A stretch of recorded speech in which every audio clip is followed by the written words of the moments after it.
Muito bom dia, graça e a paz. Amém, igreja? Vocês estão bem? Amém. Levante seu olhar, viu, irmão? Você vai ver que o sol da justiça ainda brilha, viu? Levante seu olhar em nome de Jesus. Que o Senhor cumpra essa obra nesta manhã de artesão, de tapeceiro. Essa obra que o Senhor faz no nosso coração. Que o Senhor cumpra nessa manhã essa obra, irmãos.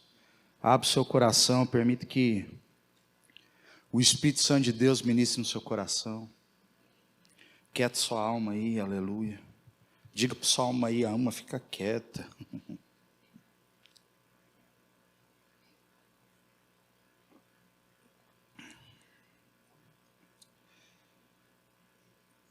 Irmãos, desde o finalzinho do ano passado, eu subo aqui e falo que cada vez mais eu estou mais emocionado em falar do Senhor, né? E cada vez mais está vindo assim um temor no meu coração em falar de Deus aqui nesse púlpito. E que os irmãos me perdoem desde já. Eu parei de prometer que eu não vou ser mais ardido, nem barulhento e tal. Parei de prometer isso que eu não consigo. Então eu já peço perdão desde já. Amém? Eu gostaria muito de refletir com os irmãos sobre um ensinamento que está na segunda carta que Paulo escreveu aos Coríntios. Está ali em 2 Coríntios, capítulo 4, nos versos 16 a 18. A gente vai ler apenas esses versículos. É um texto grande, eu queria ler ele todo, mas vai tomar tempo aqui. Então, é um texto que não dá para sintetizar, mas enfim, eu vou focar no que a gente vai refletir hoje aqui. Mas eu desafio os irmãos a lerem, viu, esse capítulo 4 aqui de 2 Coríntios. Leia 2 Coríntios inteiro, mas leia esse capítulo 4 aqui de 2 Coríntios. E hoje Camila, sem combinar, Camila abriu o culto falando do Salmo 116. E eu também desafio os irmãos a fazer um comparativo. Leia o Salmo 116, olha a aflição desse irmão, leia 2 Coríntios 4 e olha a aflição desse irmão e compare o que aconteceu com esses dois irmãos aí. Vai ser lindo isso na sua vida. Mas antes de lermos aqui, eu queria fazer uma pergunta. Quantos de nós já pensou em desistir? Meu Deus. Quantos de nós já parou assim, parar com tudo? Parar assim mesmo, assim, botar um fim. Tente sim, acabou, um fim. Quantos de nós assim, já pensou em desistir aquele momento assim que a alma grita, chega. A alma ela chega ao ponto de dizer para você, chega. Quantos de nós já passou, está passando, ou ainda vai passar? Hein, irmãos? A gente precisa entender em que fase nós estamos nessa. Se já passou, estamos passando, ou se a gente está preparado para passar. Na semana passada o pastor Kelly trouxe uma palavra cheia de vigor aqui. No domingo passado, e ele num determinado momento, assim, ele falou algo, e o que ele disse é assim, foi uma pergunta também, o que é que está acontecendo no mundo? Isso entrou no meu coração de uma forma arrebatadora, porque eu tenho refletido muito sobre isso, sobre o que é que está acontecendo no mundo. Eu não sei vocês, irmãos, mas eu tenho refletido bastante sobre isso, e eu falo para vocês que muitas vezes eu tenho chorado diante de refletir sobre essa pergunta o que é que está acontecendo no mundo, quais são as coisas que têm acontecido no mundo. Camila e eu, a gente sempre se pega conversando sobre isso, e geralmente é uma conversa que dói, termina com oração porque dói demais, fica azedo até, o ambiente fica azedo. E eu tenho conversado também com não cristãos, né? Eu tenho um amigo não cristão, viu? Esse meu amigo, ele falou assim para mim esses dias: puxa, eu estou muito cansado do mundo. Eu estou muito cansado desse mundo. Eu refleti muito sobre isso, porque ele não é cristão. Mas algo tem pesado sua alma para dizer que também está cansado desse mundo. A gente está vendo uma fase, a gente está vendo assim, um período, irmãos, que parece que as coisas só funcionam no grito, é ou não é? Parece que para você ter aquilo que é direito seu, só fazendo um barraco para conseguir. Aquilo que é fake só, é ou não é, gente? Não é só comigo esses trem não, né? Por exemplo, seguro de carro. Você paga o trem certinho, não atrasa, é ou não é? Aí, infelizmente, você precisa. Que dor de cabeça, né, irmão? Só a graça. Consulta médica. Não vou nem falar do público, vou falar do privado, tá bom? É desleal. Convênio médico, irmãos.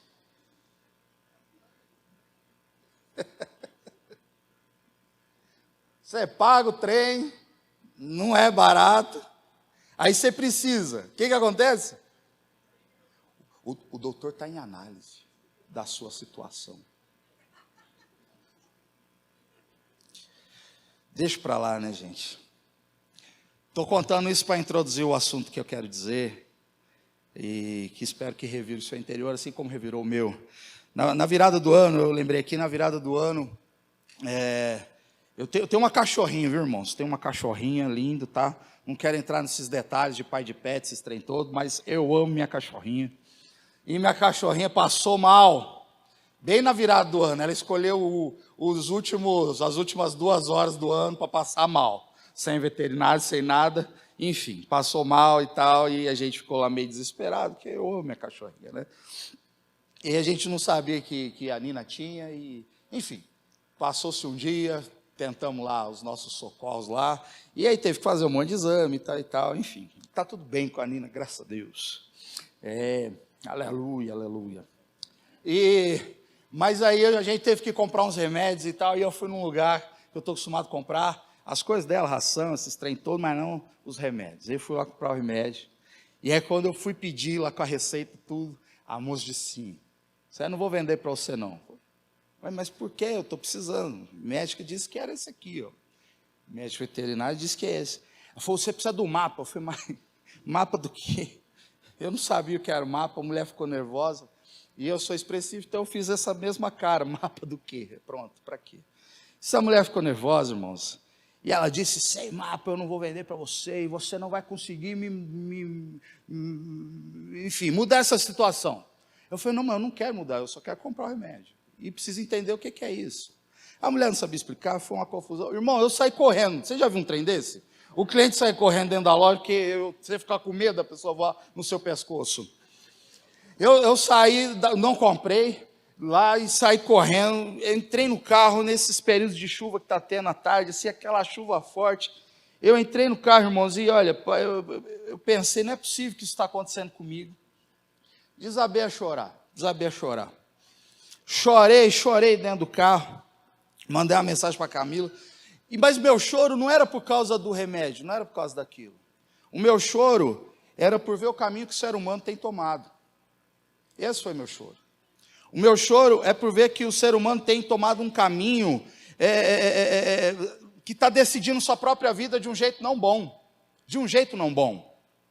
O ser humano está tomando um caminho quase que sem volta. O ser humano tem tomado um caminho de soberba, um caminho de egoísmo, um caminho de escolhas carnais, um caminho de escolhas que apenas destroem, e isso em todas as esferas, em todas as camadas da sociedade, pessoal.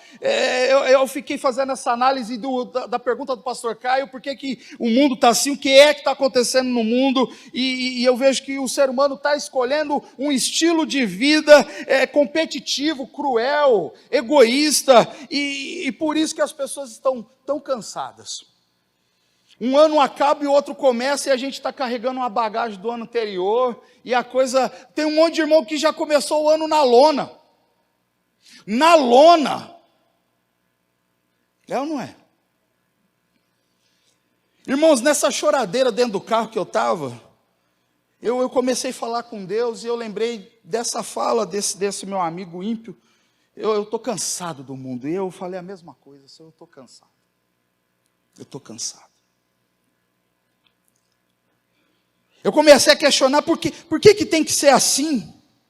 Parece que a gente está vivendo num modo olho por olho, dente por dente, não é? Não parece? Só que nesse momento que eu estava conversando com o Senhor, eu pude sentir o sopro do Todo-Poderoso em minha vida. E as suas palavras no meu coração foram: em tudo somos atribulados, porém não angustiados. Ficamos perplexos, porém não desanimados.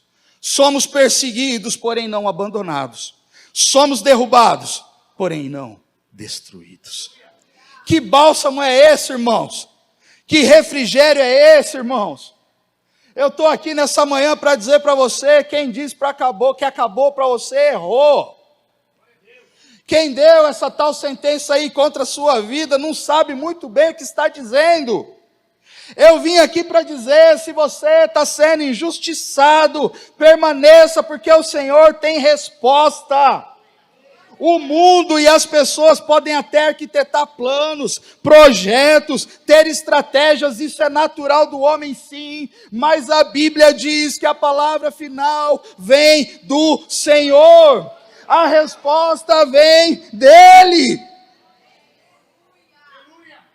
Vamos ler, igreja. 2 Coríntios 4, versos 16 em diante diz assim: por isso, nunca desistimos. Ainda que nosso exterior esteja morrendo, nosso interior está sendo renovado a cada dia. Pois estas aflições pequenas e momentâneas que agora enfrentamos, produzem para nós uma glória que pesa mais que todas as angústias e durará para sempre. Portanto, não olhamos para aquilo que agora podemos ver. Em vez disso, fixamos o olhar naquilo que não se pode ver. Pois as coisas que agora vemos, logo passarão, mas as que não podemos ver, durarão para sempre. Aleluia, irmãos. O tempo ele esculpe em nós rugas, viu? O tempo ele tem esculpido em nós cabelos brancos, uns perdendo cabelo. O tempo tem esculpido em nós uma pele mais frágil, a nossa pele muda, fica mais frágil. Teve uns irmãos que vieram participar de um jogo ontem aqui com os jovens adolescentes, hoje está o bagaço. Mal conseguiram adorar a Deus ali, batendo palma estava doendo. Porque o tempo faz isso com a gente, irmãos. O tempo ele vai esculpindo em nós cansaço, fraqueza, e isso é verdade. E Paulo ele diz aqui mesmo que o nosso homem exterior esteja morrendo, o nosso interior ele está sendo renovado dia após dia, aleluia. Mas para que a gente entenda o porquê que Paulo disse isso, Paulo escreve 1 Coríntios e 2 Coríntios, e em 1 Coríntios, Paulo ele tem uma relação delicada com o povo de Corinto. E ele então, o povo ali estava dividido entre si mesmo e entre Paulo. O povo estava assim falando: olha, eu sou de Paulo, outros eu sou de Apolo, outros eu sou de Cefas, eu sou de Cristo. O povo estava dividido, o povo estava com umas ideias fixas nos dons, né? E apenas isso, quem é maior, quem é menor, o meu dom é maior que o seu, enfim e tal. Então Paulo escreve aquele lindo discurso em 1 Coríntios 13, falando do amor e falando sobre as práticas desse dom, desses dons. Portanto, uma das ideias de Paulo era que as pessoas elas trabalhassem em conjunto para o avanço do evangelho. É isso que ele escreve aqui, dentre outros ensinamentos também. Agora já na segunda carta de Coríntios, que é essa que nós estamos, o caráter de Paulo ele é mais evidente, o caráter missionário de Paulo é mais evidente. É uma carta mais informal. Por isso eu desafio você a ler na sua casa. Parece que Paulo está conversando com você. É uma carta que foi baseada nas diversas experiências missionárias vividas por Paulo. A gente percebe isso nas palavras de Paulo aqui. A intensidade emotiva de Paulo, ela se encontra aqui. Paulo, nesse momento, por isso que ele fala que em tudo somos atribulados. A gente percebe a intensidade emocional, espiritual, física desse homem escrevendo isso. E ele, neste momento que a gente leu aqui, Paulo ele tinha acabado de falar sobre o ministério revelado da nova aliança em Cristo Jesus, que está na vitória em Cristo Jesus. Mas Paulo também ele acaba revelando para nós, nos versos anteriores, a arma que o inimigo das nossas almas, que Satanás, ele usa contra nossas vidas. Ele tem um intermédio, ele usa essa arma, e que arma é essa que ele exerce no mundo? É a cegueira, irmãos. É a cegueira. É a cegueira que ele provoca na mente, ele provoca no entendimento. Paulo era um sujeito rejeitado pela liderança judaica. Onde ele ia, a liderança judaica rejeitava Paulo. E essa rejeição sempre terminava com açoite, com expulsões das cidades, apedrejamento, sempre terminava desse jeito. Paulo era constantemente expulso da cidade, precisava da ajuda dos irmãos, às vezes até para fugir. Então, o que eu quero dizer é que nessas duas cartas, Paulo ele apresenta uma lista grande de sofrimentos, de aflições, de provações, e um dos motivos de Paulo fazer isso, sabe qual que era, irmãos? É que os falsos mestres, eles estavam dizendo que esses sofrimentos eram uma prova de que Paulo não era de Deus. Por isso, Paulo faz uma lista de sofrimentos aqui. Você está entendendo isso aqui, irmãos? Parece que os falsos mestres estão até hoje nos ensinando, não é? Porque perceba que o que fez o povo entender um pouco sobre a glória de Deus não foram as condecorações de Paulo, não foram as medalhas e as palavras estão fugindo, os botões de vitória, essas marcas de vitória, não foram isso que fez com que o povo entendesse que Paulo era de Deus, mas o que fez com que o povo entendesse que Paulo era de Deus foram as marcas. Às vezes a gente quer mostrar as vitórias, as medalhas, as conquistas, mas nos envergonhamos de mostrar as marcas. Perceba o engano, irmãos. Esse engano, porque assim, parece que é sinônimo de que tudo está bem na vida do crente e ele viver bem, ou não é? É ou não é? O crente está sofrendo, a gente ora para repreender o pecado na vida dele, é ou não é? Faz esse miserável está pecando, não é possível, a vida dele não anda, quem diz para você que não anda? Talvez não anda segundo o padrão do mundo. Quando eu penso nisso, eu vejo que esses falsos enganos provocados por esses mestres e que estão hoje em nossas igrejas, eles vão criando um vácuo na identidade desse cristão.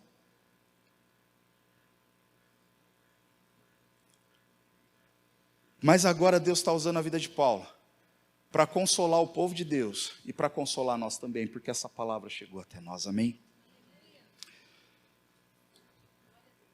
Nós somos pessoas comuns, irmãos, e aqui nos versos anteriores, Paulo chega a dizer que nós somos vasos de barro, mas que carregam um tesouro dentro. Isso é lindo, porque não tem coisa mais simples que um vaso de barro, irmãos. Não tem coisa mais frágil, mais vulnerável que um vaso de barro.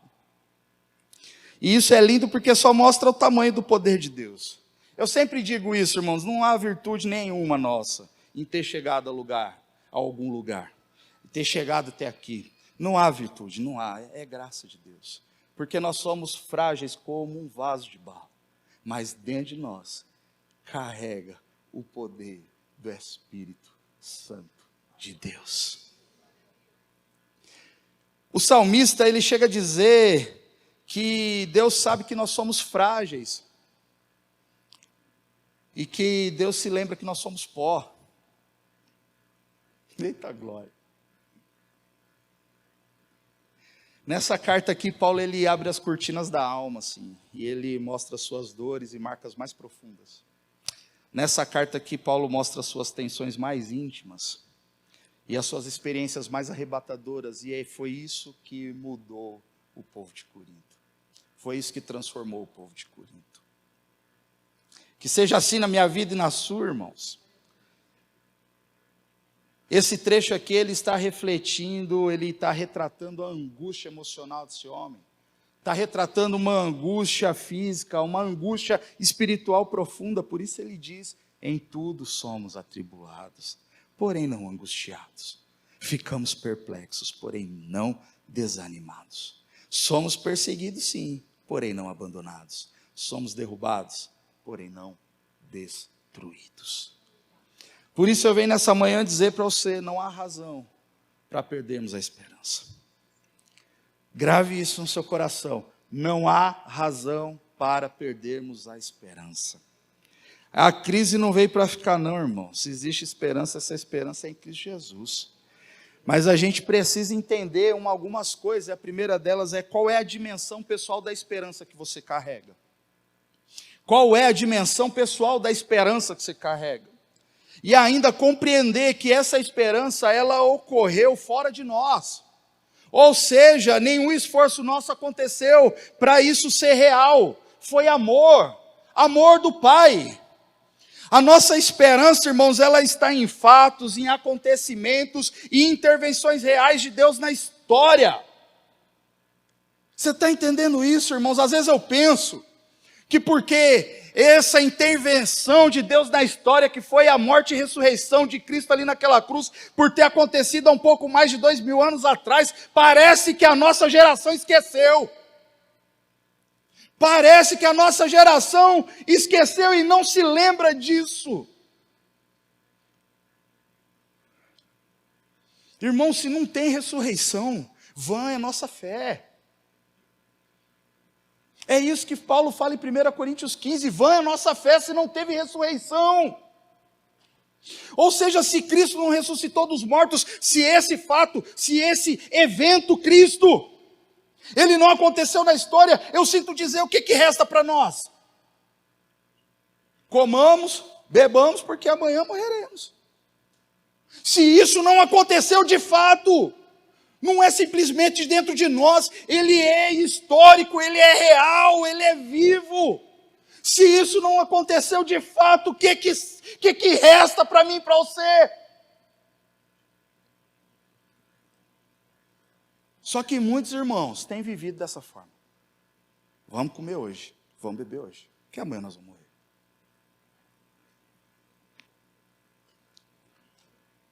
Será, irmãos, que os cristãos esqueceram a razão da sua esperança? Às vezes eu penso que sim. Às vezes eu penso que as dificuldades deste mundo, os desafios, o negar a si mesmo, o negar o mundo, às vezes eu penso que as pressões do mundo, a carne, os esforços, as privações, às vezes eu penso que isso sim tem feito os cristãos esquecerem a razão de sua esperança. Ou estou errado? Mas Paulo aqui, ele mostra a razão do seu encorajamento, irmãos. Ele mostra aqui, ele está dizendo aqui para nós no versículo 16, ele está dizendo assim, a morte não nos domina mais. Mesmo que o homem exterior esteja morrendo, o nosso interior, ele está sendo renovado dia após dia. Por isso Paulo fala aqui da importância do olhar, a importância de estar com os olhos fixos no Senhor, a importância de ter o Senhor como objetivo do seu olhar. Pois os olhos da fé, irmão, eles enxergam, eles veem além do invisível, ou melhor, além do visível. Os olhos da fé, eles enxergam além do terreno, além daquilo que é temporário. Os olhos da fé, eles enxergam o eterno. Por isso Paulo está dizendo aqui, portanto, não olhamos para as coisas que agora vemos. Eu vou citar de novo aqui o pastor Caio.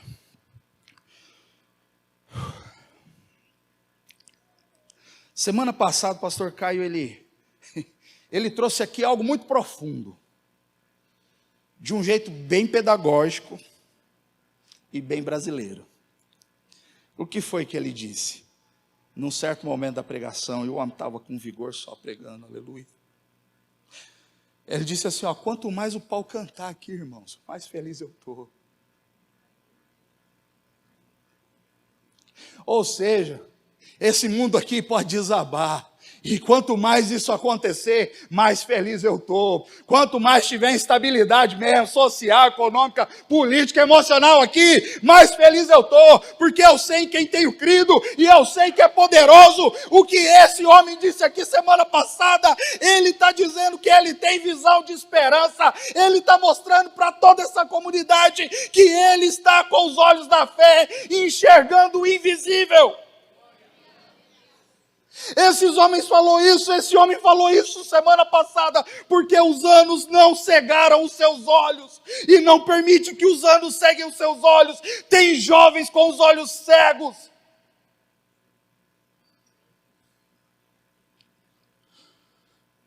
Para onde a história está caminhando, irmãos?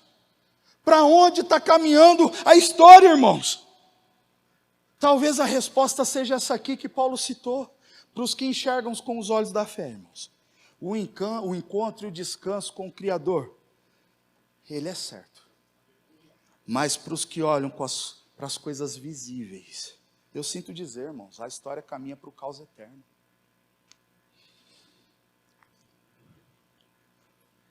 Mas hoje eu trouxe uma boa notícia, irmãos. Cristo vive, tragada foi a morte. Não há razão, irmãos, para perdermos a esperança, não há razão para isso. Chega de viver, irmãos, uma vida apenas visível. Chega, Senhor, chega, esse é o clamor, de vivermos uma vida apenas terrena.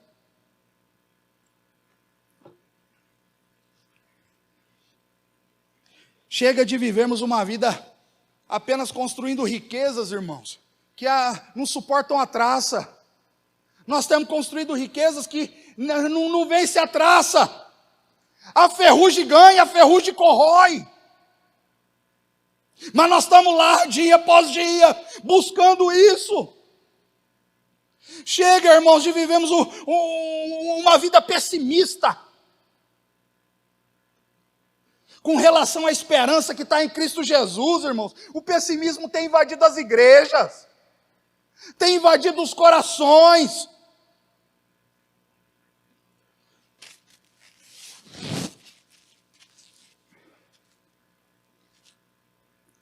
Sabe, irmãos, cansar faz parte. O próprio Paulo falou isso aqui no capítulo 1, nos versos 8 e 9. Paulo ele chega a dizer assim, foi tão acima das nossas forças, que perdemos até a esperança da própria vida. Mas nós entendemos que a gente mesmo não ia conseguir, então nós entregamos tudo a Deus. Esse Deus que é capaz de ressuscitar mortos. Pessimismo não, irmãos. Nós somos o povo do poder. Nós somos o povo do poder, irmãos. Dá uma olhada para o seu irmão do lado aí, irmão. Dá uma olhada aí. Esse irmão que está do seu lado faz parte do povo do poder. É isso que a Bíblia diz. Nós somos do povo do poder, porque em nós, vasos de barro, habita o poder do Santo Espírito de Deus. Nós somos o povo do poder. Chega de pessimismo e de vida terrena visível apenas. Irmãos, as provas, elas não chegam por acaso, irmão. Desperta. Acorda. As provas não chegam por acaso, não. As provações, irmãos, elas revelam nossas raízes, irmão. Lembra lá da semente na beira do caminho e tal e tal? As provas revelam nossas raízes, irmão. A gente precisa ver a mão de Deus e a gente precisa fazer perguntas como essas que foram feitas aqui. Será que os cristãos esqueceram a razão da sua esperança? Por que o pessimismo tem invadido as igrejas? Talvez essa seja a resposta da primeira. O pessimismo invadiu a igreja e esqueceu da razão da esperança. Para onde a história está caminhando? Essas perguntas, irmãos, elas revelam bastante o tipo de pessoa que eu sou. Essas perguntas, se você fizer para você mesmo, ela vai revelar bastante o tipo de gente que você é. Ué.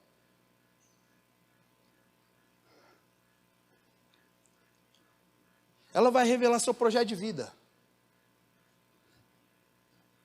Nunca ninguém fez a pergunta, o que é que eu faço no mundo?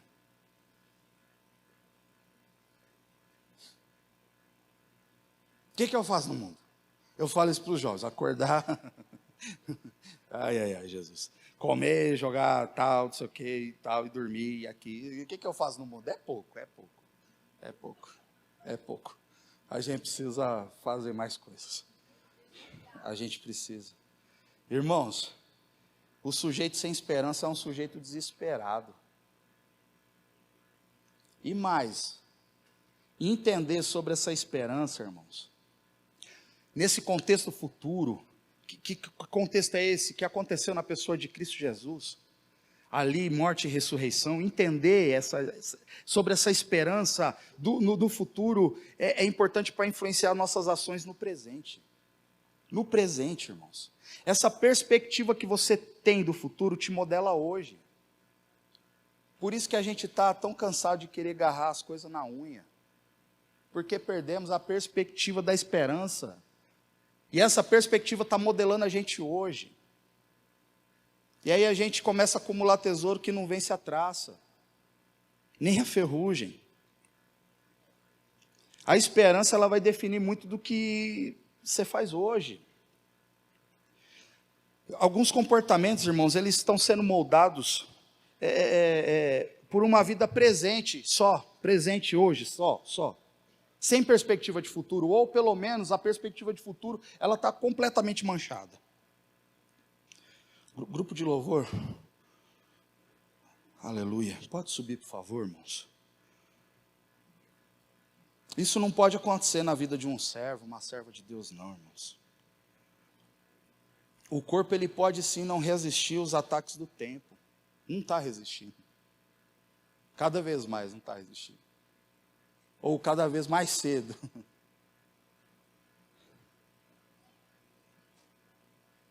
As enfermidades físicas, irmãos, elas não estão resistindo mesmo o tempo, os ataques do tempo. A ciência pode conseguir até muita coisa, mas ela não consegue reverter totalmente esse processo de decadência assim, do corpo. Não consegue. E quem se esforça muito para reverter isso fica esquisito, não fica? A gente não fala para educação, mas fica estranho, não fica? Não combina muito.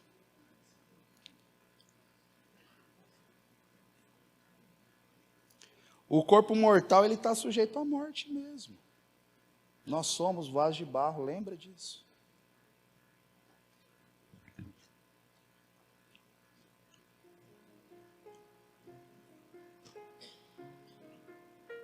Agora, irmãos, o homem regenerado,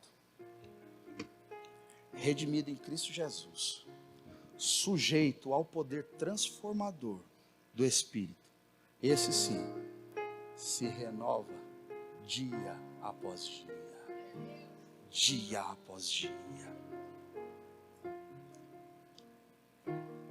À medida que o corpo mortal ele vai sofrendo essa decadência, irmãos, o oposto disso é o nosso interior, que vai sofrendo um processo contínuo de renovação. Por isso a gente olha para o mundo e diz: eu estou cansado. Tem gente que diz que dá um passo para frente e 2 para trás. Você está aí. Eu não sei quem é você, mas você está aí.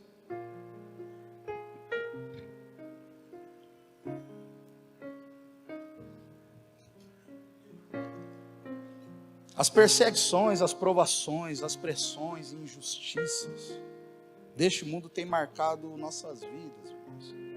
Tem arrancado o choro. Mas Paulo está nos encorajando aqui, ó. Não há razões para perdermos a esperança, porque o nosso interior está sendo renovado dia após dia.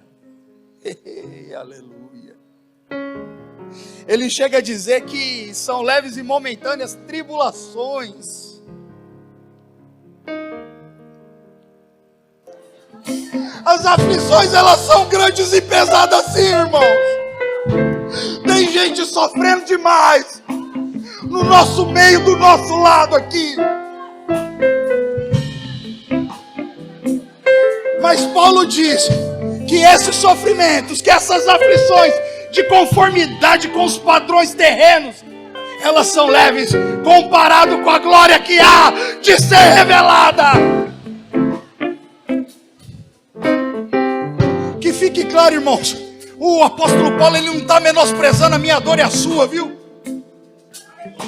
Mas ele está dizendo, comparado à eternidade, ela é leve e momentânea, ela passa.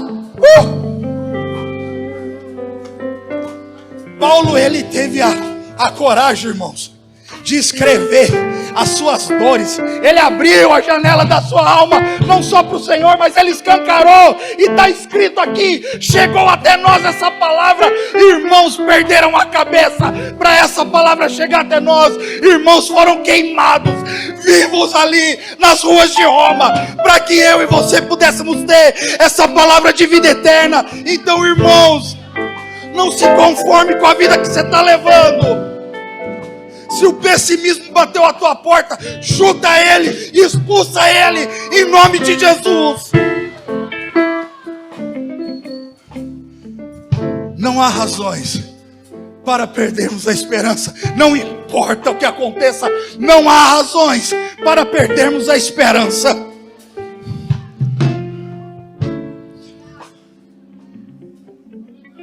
Seja consolado nessa manhã, em nome de Jesus. Não há razões para perdermos a esperança. Não há razões para perdermos a esperança. Por isso nunca desistimos, ainda que nosso exterior esteja morrendo. Nosso interior está sendo renovado a cada dia. Pois estas aflições pequenas e momentâneas que agora enfrentamos produzem para nós uma glória que pesa mais que todas as angústias e durará para sempre. Portanto, não olhamos para aquilo que agora podemos ver. Em vez disso, fixamos o olhar. Fixe seu olhar, irmãos, naquilo que não se pode ver. Porque as coisas que a gente pode ver, elas passarão. Agora as que não podemos ver durarão para sempre. Senhor Deus e Pai, está aqui o teu povo que já foi consolado pela fé, eu creio, pelo poder da tua palavra. O teu povo que sofria, mas agora tem esperança renovada, porque o nosso interior, ele está sendo renovado dia após dia, mesmo que o nosso corpo físico, o nosso homem exterior, ele está se decompondo em processo de decadência. Há uma vida plena, total, absoluta, verdadeira, reservada para os que estão em Cristo Jesus. E nós vivemos, Pai, vivemos prosseguindo para o alvo, porque sabemos que há uma coroa incorruptível, que a traça e a ferrugem não corrói. Ela é eterna, ela é duradoura, ela é viva. É, Senhor Jesus, toma cada vida nas tuas mãos, Pai. Encha o Senhor cada um da tua esperança, a esperança viva que é Jesus Cristo, o Nazareno, que tomou sobre si as nossas dores e pecados. E que isso não seja só para o domingo, não, Pai, nem só para segunda-feira, Senhor. Que os meus irmãos e irmãs levantem amanhã triunfante, sabendo que tudo está consumado. Guarda o teu povo em nome de Jesus.